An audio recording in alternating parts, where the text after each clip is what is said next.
Good day guys and welcome to another episode of Riding in Tandem. RIT, Riding in Tandem. With me, RM, at sa episode na to, susubukan natin ang bagong labas na radar pickup. Ano, ready na ba kayo? Tara na!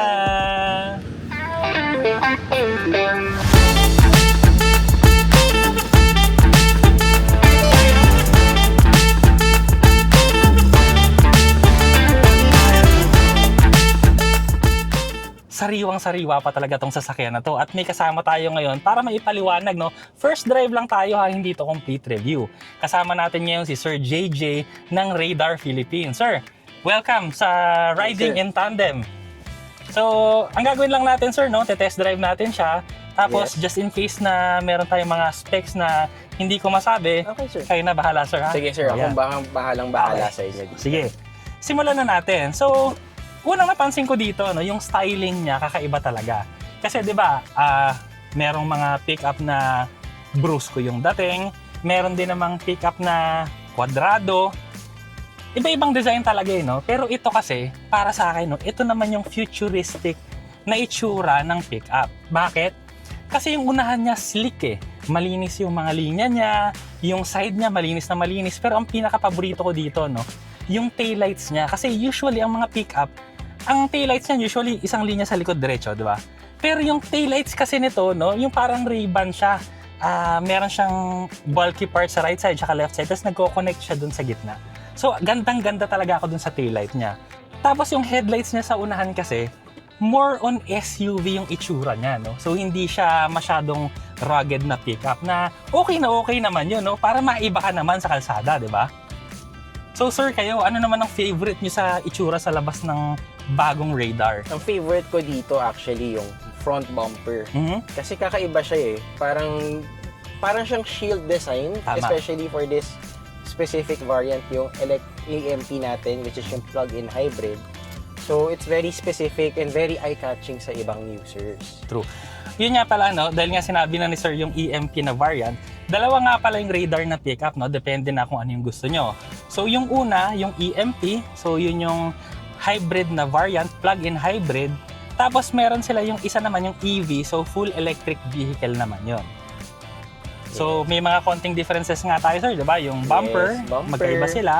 Mas may, ang EMP natin is more on the lifestyle. Mhm. And the other variant is yung Econ, yung BEV natin.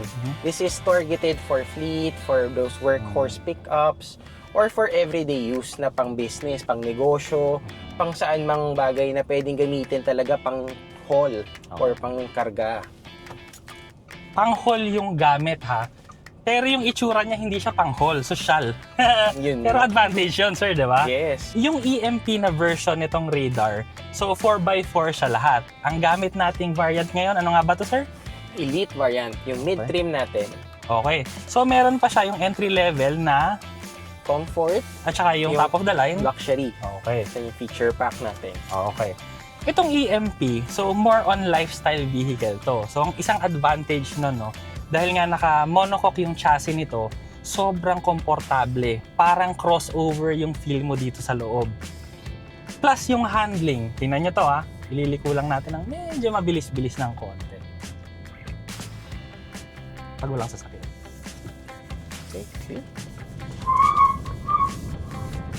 Ang ganda rin ng handling nito, di ba? Pick up yan, ha? Galing. Lakas. Lakas ng hatak. Tsaka magaling din yung stability control. Ang interior naman ito, dahil nga lifestyle vehicle, sobrang ganda, no? Mga soft touch materials, yung manibela, leather, may mga leather din yung dashboard, may mga silver accents pa. Ang aircon nito, automatic climate control ba, Yes, sir? dual zone pa. Okay, dual zone climate control. Yung screen, pagpasok ko pa lang, kitang-kita ko na 14.6 inch to, Kaya pala. 10.1 yung ating instrument cluster. Wow, kaya naman pala, no? Pick up pang lifestyle, pero talaga naman pwedeng pang entertainment. Laki!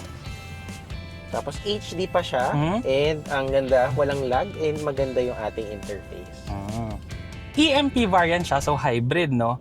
Meron tong full electric range at saka meron din siya na combined range. So yung combined range nito, more than 1,000 kilometers. Yung EV range naman ito, 82 kilometers. Yes, 82 kilometers. So, ibig sabihin, pagka nasa city ka lang, pwedeng EV na lang para mas matipid ka. Pero kung long distance naman yung pupuntahan mo, pwede rin naman kasi pwede kang magkarga ng gasolina. Yes.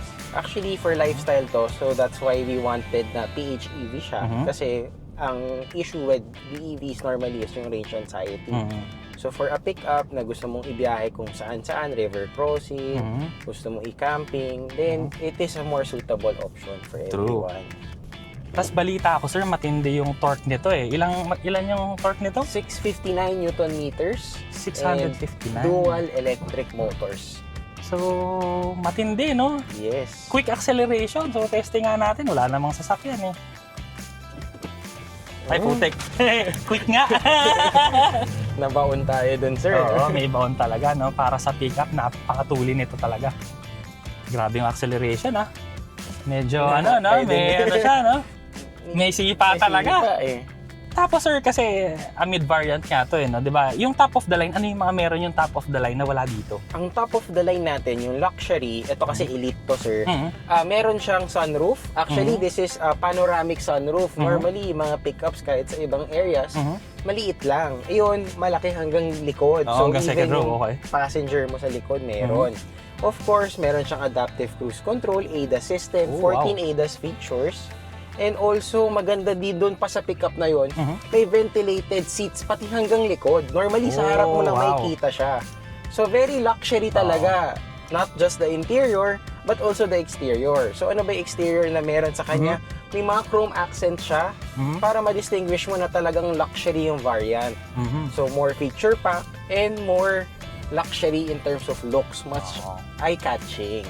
Yung top of the line, meron din siyang saksakan sa likod eh, di ba, Yes, sir? power outlet. Okay, Actually, ang benefit naman nito, unlike with other power outlets na available sa market, it offers around 3.5 kilowatts. So imagine 3.5 watts. Okay. Pwede ka na mag-power ng mga ilaw, kung kaya nga. Actually, pwede mga magsaing. portable of course. Ayun, yun ang Pwede importante. magluto, Diba? induction cooker, pwede. So it's very camping friendly. Okay. At the same time, pwede ito mag-akas generator. Okay. So, meron tayong option dito like fuel-based charging. Like for example, nakatambay ka, umaandar yung makina mo para mag-charge ng battery. So, kung gusto mo talaga, mag-camping talaga na lagi para ka lang nasa bahay, available siya for this pickup. So, ang pinaganda pa niyan, sir, no? Malamang dahil nga pwede kang sumaksak pala dyan. So, pagka nagka-brown out sa'yo, hindi mo na kailangan ng generator, sir. Pwede ka na sumaksak dito. Yung ilaw mo, electric fan mo. Yes. Pwede. Yes. Okay. Actually, hindi lang siya, hindi mo na kailangan bumili ng converter or maghanap pa ng accessory na yun. Meron na siya talaga sa likod. Okay, so 220, diretso, pwede na sa likod. Tapos, isa pang benefit nun, meron din siya dito na plug. So, kung puno na yung plug mo doon, meron ka pang plug dito, i-on mo lang siya dito sa settings, then marami kang pwedeng saksakin.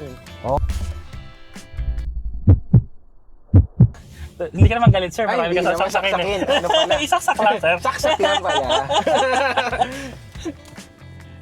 Tapos, kasi usually, sir, di ba, pagka mga plug-in hybrid, meron din silang tinatawag na V2L. Yes. So, available din Yes, dito. actually, it's an accessory.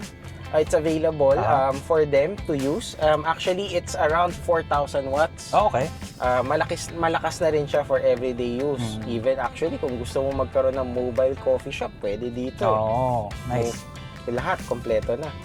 Napansin ko rin dito na bagay ito sa city kasi alam mo yun, hindi siya sobrang laki. Kaya kung kunwari may pupuntahan ka na maliliit na kalsada, marami yan dito, no? Kung ito yung gamit mo, hindi ka mahihirapan. Tsaka kitang-kita mo lahat. Ang lalaki ng mga bintana, manageable yung size, maganda yung ride. Yung height din, no? Yung pagpasok. Actually, hindi ako nahirapan pumasok dito. Slide ka lang Hindi siya sobrang... Alam mo yun, di ba may mga ibang pickup na ganyan? Di ba sasampa ka pa para sumampa? Grab handle, silang pumasok. Ito, maganda ingress and egress. Madali siya. And yung ride height niya, it's ample enough for light off-road and for baha, of course. Ngayon, maraming mga flood ngayon. Meron bang ano to, sir? Ano ba yung ground clearance nito? 225. Mataas. Mataas. Pero ba't ganun? Anong magic na nangyari doon, sir? Bakit 220 tas ang daling sumakay? Ang difference kasi is a Oh. monocoque chassis. Okay. So, comparing it with traditional ladder frame pickups na may chassis ka pa, Mhm. tas yung body Mhm. mo.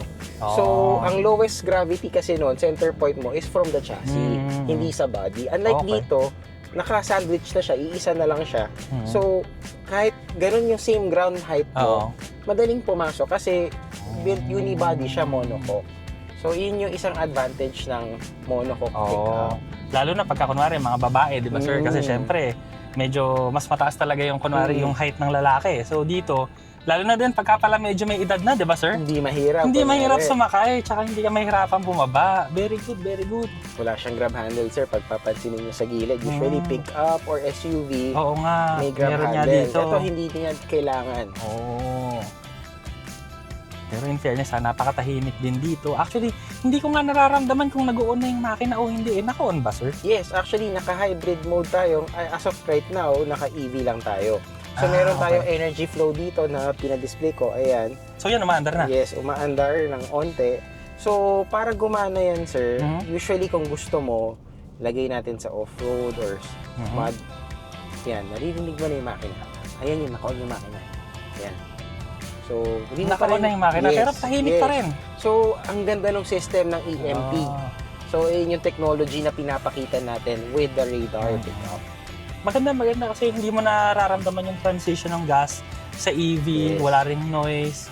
Tapos tahimik pa talaga yung cabin. Yes. Ayos hindi na ako makapaghintay. Dapat ma-long drive na natin to soon. Yan, naka-on na actually yung makina. Naka-on na yan, no? Wala eh. So, medyo naka-off-road mode tayo. So, medyo less yung power compared kanina. Okay. Kasi ang kinokontrol ng off-road mode is yung throttle response. Para kapit na kapit yung gulong mo sa mga all-terrain na pwede mapuntahan. So, okay na tayo dito pang lifestyle, Yes, sir, no? yes. So, lipat naman tayo ngayon dun sa electric vehicle na version na to, full EV. Yes. Okay, so lipat tayo. Let's go. Gamit na natin ngayon yung full electric vehicle naman na radar. So, medyo nag-iba yung interior niya, no? Mas premium yung itsura ng EMP, pero premium pa rin to. Yes, may leather Oh, leather pa rin siya. Yung mga plastic. Pero kasi, this is more affordable than the EMP, Oo. imagine. So, Full EV ka pwede pa. pa nating sabihin yung yung estimated price natin? Estimated for the BEV or the full electric, the RD6 e-Con will be around 1.5 to 1.7 million. Wait lang, full electric vehicle, 1.5 million take up pa yun? Yes. Okay, yung EMP naman, sir? EMP natin is 1.7 to 1.9. Okay. So, abangan nila sa launching ng ating radar. Oo nga, 1.7, grabe. Lahat na ng pick-up ngayon, sir, nagtataasan na. Pero ito, ganda ng presyo, sir. Okay. Yes. We wanted to make it a new energy and also a new pickup na pwedeng i-market. Nakakaiba. At the same time, efficient and very cost-effective. So, anong payload nito, sir? Ang payload natin dito, sir, is around 955. Okay. So sabihin mo 1 ton. 1 ton, pwede Okay. na 1 ton. So, ito naman, more on pang business ang target nito, sir. Yes, No? Kaya business. mas cheaper siya. Tapos, ang maganda kasi pag electric na pang business na gagamitin mo talaga pang araw-araw, yung running cost, kasi mura talaga yung kuryente kumpara sa gasolina. Di ba, sir? Yes, running cost and Oo. also PMS. Oo nga. Wala kang change oil, especially kung ito 4x2. Oo. Wala kang differential Oo nga. oil. Wala kang transmission. Oo nga. So, brakes lang most of the time ang magiging issue mo na lang, palit brake pad. Oo nga. Pero at the same time, nakakatulong din mag-regenerate ng braking ang electric motor Oo. natin. So yun nga yung isang advantage nito, no? Lalo na kung gagamitin nyo pang trabaho. Kasi yung braking mo, instead na nasasayang yung brake pads mo, dito yung braking mo, nagiging kuryente na pwedeng pampaandar mo ulit ng sasakyan. So isa rin yun sa nagpapababa ng running costs natin. Saka yun nga, fewer yung moving parts, walang makina, walang kung ano-ano, basta ano lang to, baterya, electric motor, tas yung usual, suspension, Tires. wala naman tayong lusot doon kasi lahat Oo, naman ng lahat. sasakyan may gulong. Lahat. So, ang ganda ng advantage ng BEV natin. Very comfortable and okay din yung power nito compared dun sa EMP. Oo. Try nga natin, sir, yung power Check nito. natin, sir. Isang diretso lang dyan. Malakas din. May onting delay, pero May konting delay, pero bilis pa rin. malakas pa rin, sir. Oo, maraming mga sedan na paiiyakin to, sigurado. Actually, na-drive ko nga to, sir. Very, powerful, ang dali. Pagpaahon ng bundok, hindi mo ramdam yung inclination. So kahit dalhin mo sa Baguio, hindi mo ramdam yung bigat, hindi mo ramdam yung grade. So dahil nga to sir, no, electric vehicle, ano ba yung range nito, sir? Ito, sir, this is the 73 kilowatt per hour battery size na 4x2 na long bed pa. This is around 443 kilometers. Layo. Grabe, pwede na yan. Ang probinsya namin, 200 kilometers lang eh. Yes. Balikan, 400, di pa ako magpapacharge ulit. Yes, so madali siya, very long range. Ito yung isa sa mga long range natin. And then we offer also our 4x4 na standard bed size. Ang kanyang range naman is around 390 kilometers. Malayo pa rin, konting diferensya na. Pero ang ganda nun, sir. 0 to 100 in 5.7 seconds. 5.7 seconds, Yes. sports car na yan, sir. Performance na. Performance na yan. Kasi yung mga usual car, di ba, pa 1.5 turbo, mga 7 yan Yes, Yung 5, ibang level na yun. Tapos, paano naman yung charging nito, sir? Ano ba yung mga charging port natin? So we have two options. Of course, AC. It's up until 6.6 kilowatt. And then, of course, hindi pwedeng mawala sa mga full electric ang DC. Oo. Ang DC natin is up to 100 kilowatts. Oh, okay. So, ang bilis ng 15 to 80% mo is around 30 minutes. Okay. So, anong type yung plug niya, sir? Type 2 and CCS2. Okay. So, ano na siya? Standard na? Yes. Philippine standard na siya? Yes, madaling mag-charge kung saan-saan. Pero grabe, no? Kung, magkano, sorry? 1.5 million yung... Yes, yung 1.7. Hindi pa yun yung exact price, abangan natin sa launch. Abangan Pero, magulat kayo, baka bumaba pa or ano. grabe naman, sir, kinikilabutan ako. 1.5 million na nga full electric pick-up, tapos ibababa mo pa? Tingnan natin, sir, abangan. Ayun ang magandang natin. Grabe, 1.5 million? Yun pa nga lang di ba? Parang hindi na ako makapaniwala kasi, sige, magkano ba yung mga yung mga crossover na lang? Mas maliit yun crossover na full EV. So, sabihin na natin yung sa magkano ba yun? 1.7. May iba, 1.8, 2 million. 1.8 2 million. Pero yun, maliit pa yun. Yun, maliit pa yun. Pero ito, pick up, malaki to. Tapos 1.5 million niya. Yes. Tapos gawin nyo na lang, sir, mga 1399. Natin alam, sir, abangan natin yan. Woo! Isipin nyo actually, kahit yung 63 kilowatt natin na battery, standard kasi usually ng mga long range na mga BEVs in the Philippines is around 60. So we're offering also a 63 and 73 kilowatt. So malaki yung battery. So ini-ensure kasi natin dito as a pick-up, pa nag-haul tayo, syempre may load pa rin. Mas maraming consumption ng energy coming from the battery. So what we want is we want to have a capable pick-up. At the same time, pwede mong ibiyahe-biyahe ng normal day-to-day travel. So ito naman yung tanong, sir. Kasi syempre, bagong brand tayo. Ang tanong naman natin, sir, ano naman yung warranty natin? Ang warranty natin for the BEV, this is the RD6 Econ, it's 5 years or 150,000 kilometers bumper to bumper. Bumper to bumper, okay. And of course, we offer a traction battery warranty of 8 years or 200,000 kilometers. Okay. So, this goes the same also for our EMP. Sige. yeah. Okay. So, pa rin? Kasi, di ba, yung 3 years lang. Yes. Ito, 5 years. Worry-free. So, yun naman as what we are implementing in the Philippines for radar. Pero sa akin naman, mga katandem, importante kasi nito, yung distributor, UAGI kasi, so sobrang dami na nilang brands na hawak. Alam mo yun, kahit bago yung brand, pero yung humahawak kasi, expert na. Kaya yun yung malaking advantage na nakikita ko dito. So ganito na lang mga katandem, no? Na-testing naman na natin. Abangan nyo na lang yung full video natin ito para kalikutin natin lahat ng mga features tapos subukan natin ng medyo matagal-tagal para mas marami tayong masabi, no? Yun, salamat Sir JJ, no? Yes, Baka meron ka pang thank you, gustong sabihin sa kanila na gusto niyong sabihin. Baka Abangan gusto nyo, niyong- sirs Okay. and ma'ams, yung radar natin in the Philippines. We're introducing 6 variants and models. So 3 variants of the RD6 Econ, and then 3 variants of our PHEV na RD6 EMP. So abangan nyo kung ano yung mga iba naming mga gimmicks and also activities in line for our radar pickups. Akala ko naman mananawagan siya sa mga nawawalan niyang kamag-anak sa probinsya, ganun. Girlfriend. Anyway, wala daw. Wala pa siya, Single. Ay, single daw. Maraming salamat sa panonood. Sana nag-enjoy kayo sa video na to. Next video na. RIT, riding in tandem. RIT, riding in tandem.